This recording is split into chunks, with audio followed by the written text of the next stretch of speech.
નમસ્કાર, વીટીવી ન્યૂઝમાં આપનું સ્વાગત છે। સમાચાર સાથે હું છું નેહા। ઈડર નાગરિક સહકારી બેંકના ડિરેક્ટરની ચૂંટણીનું પરિણામ જાહેર થયું છે। વિકાસ પેનલના 13 ઉમેદવારની જીત થઈ છે। મતગણતરી કેન્દ્ર બહાર જય શ્રી રામ અને ભારત માતા કી જયના નારા લાગ્યા છે।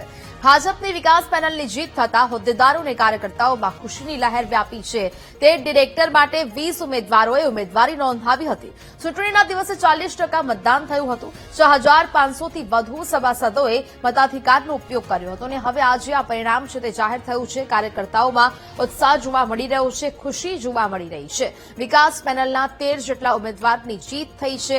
મતગણતરી કેન્દ્ર બહાર કાર્યકર્તાઓ જોવા મળી રહ્યા છે। જય શ્રી રામ અને ભારત માતા કી જયના નારા લગાવવામાં આવ્યા છે। ભાજપની વિકાસ પેનલની જીત થતા હોદ્દેદારોમાં પણ ખુશીની લહેર જોવા મળી।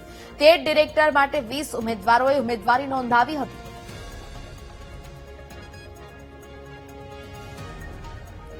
સંવાદદાતા સંદીપ ફોનલાઈન પર જોડાયા છે। સંદીપ, ઈડર નાગરિક સહકારી બેંકના ડિરેક્ટરની ચૂંટણીનું પરિણામ જાહેર થયું છે, શું અપડેટ? નેહા, ઈડર નાગરિક સહકારી બેંકનો ડિરેક્ટરની ચૂંટણીનું પરિણામ ગઈકાલ રાત્રે જાહેર થયું।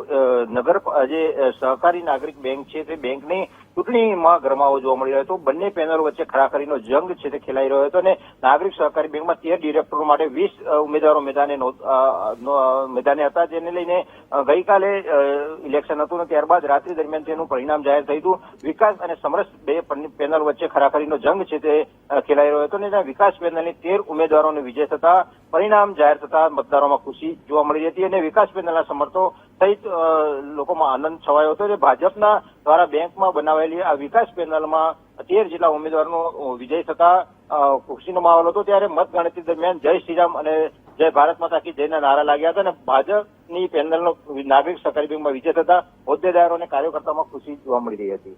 જી નેહા। બિલકુલ સંદીપ, જાણકારી બદલ આપનો આભાર।